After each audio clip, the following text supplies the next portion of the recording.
pourquoi tu as choisi la… Oh, ça sent la rage un petit peu. Pourquoi tu as choisi la France plutôt que la Côte d'Ivoire comme sélection? Déjà, j'ai pas choisi. J'ai pas choisi parce que la France, c'est mon pays où je suis né. J'ai été sélectionné, j'ai été appelé que pour jouer avec l'équipe de France. J'ai pas été appelé en Côte d'Ivoire jusqu'à la dernière nouvelle et j'ai pas fait le choix. Et même si le choix il doit arriver, je pense que je me poserai, je vais y réfléchir. Mais pour l'instant, il n'y a pas de choix à faire. Je suis français, je joue pour l'équipe de France. C'est mon pays qui m'a appelé. Je réponds présent. Plein de questions d'ailleurs, mais je vais voir si je peux les poser, mais il y a plein de questions justement sur Wesley Fofana, du Oui. coup, le joueur de Leicester. Est-ce que c'est un joueur que vous suivez? Bien sûr, on l'a eu. On a eu le joueur lorsqu'il était encore à Saint-Étienne, avant qu'il ne parte. C'est un super joueur. Ce qu'il faut savoir, dans ma philosophie de travail, je ne veux pas forcer un joueur à venir et à faire son choix. C'est le choix du cœur. La seule chose que je peux lui dire, c'est, donc Wesley en fait partie, il sait, je l'ai sollicité.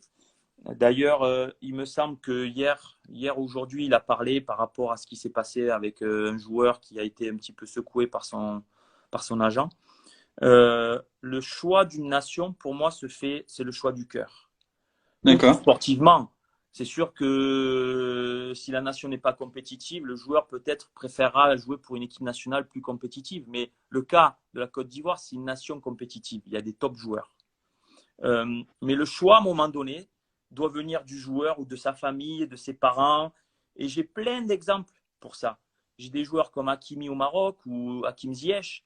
Hakimi, il a joué avec les sélections d'Espagne. L'Espagne, quand même. Oui. Hakim Ziyech a joué avec des sélections de Hollande. Et on les a, voilà, ces joueurs-là, on les a vus, ils ont choisi le Maroc à l'époque. Quand j'ai vu Sébastien Haller, il avait fait, je crois, il a fait une trentaine de matchs en équipe de France des jeunes. J'ai dit, je te suis, j'ai besoin d'un joueur comme toi, d'un attaquant qui on peut servir de point de fixation, qui marque des buts, un joueur de surface. J'ai besoin de toi. Et il me dit, coach, j'ai compris. Donc, je l'ai eu plusieurs fois. Je le suis depuis le mois de mars dernier. Et il me dit, coach, j'ai compris. Et je lui dis, je ne te forcerai jamais à venir. C'est le choix du cœur. À un moment donné, il y a le choix sportif et le choix du cœur. Il faut que ça pèse dans la balance. Parce que lorsque tu vas mettre le maillot, si à un moment donné, tu ne joues pas pour le maillot, le pays, la nation, les racines, ça ne donnera pas ce que ça doit donner. Et je ne veux pas qu'un jour tu le regrettes. Et il m'a appelé, c'est lui qui m'a rappelé en me disant, c'est bon, je viens. C'était en septembre dernier ou octobre dernier avant qu'on joue la Belgique et le Japon.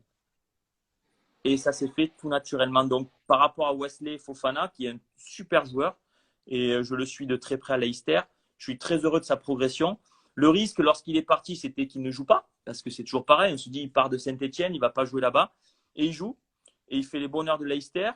J'ai Colo Touré là-bas et il en est très heureux, le coach aussi. Donc, on le suit. Et le moment venu, peut-être qu'on aura une discussion. Et s'il faut faire peser dans la balance, j'essaierai de trouver les mots, mais ça doit venir de lui. À un moment donné, il sait que je le suis, il est au courant. Je le suis tous les matchs, mais je ne veux pas non plus insister.